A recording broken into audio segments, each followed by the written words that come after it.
Ja, dette er citruspressa, og nå skal jeg vise hvordan vi brygger det.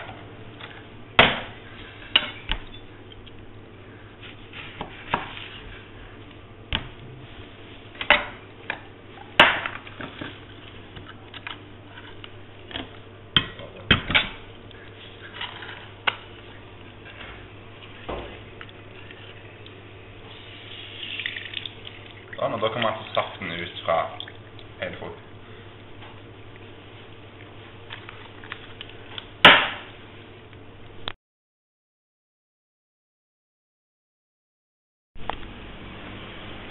Her har du en potetskreller som viser hvordan du skreller poteter. Har poteten gått den ene hånda, så drar potetskrelleren mot deg ganske det.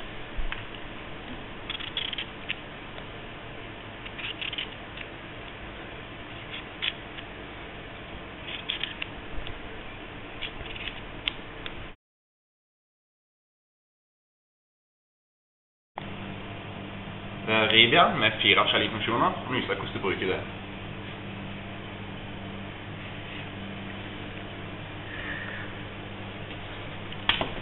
Den rasper det fint.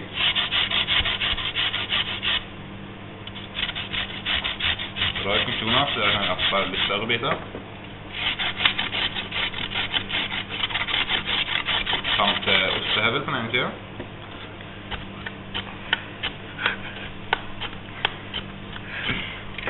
Så rasper det med finere.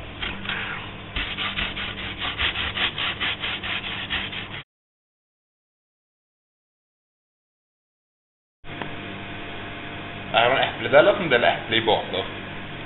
Vis hvordan den brukes. Plasserer du den rundingen i midten mot skjermen. Press ned.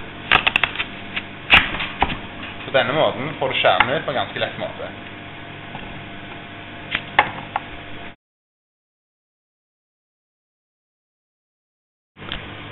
Fjerner vi slikt, så brukes det slikt av mel og fjerner klumper og sånne ting. Vi ser hvordan den brukes. Så det melet på oppi slikten, så rister du litt forsiktig på den. Og da unngår du å få klumper i melet.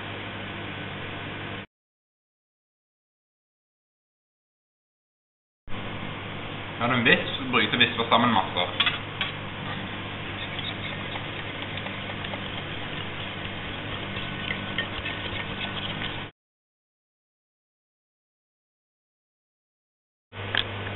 Her har du en slikkepott, så brukes det å få ut rester av deig og røre på boller. Så mye som den brukes. Ikke dra den helt inntil for å få med seg mest mulig av det som er.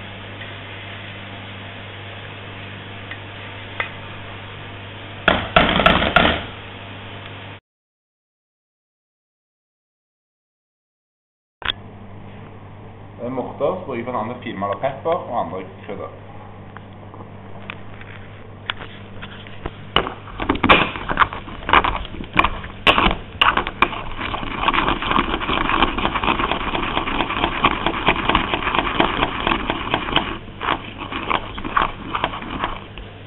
Raten jeg får da er finmalet pepper.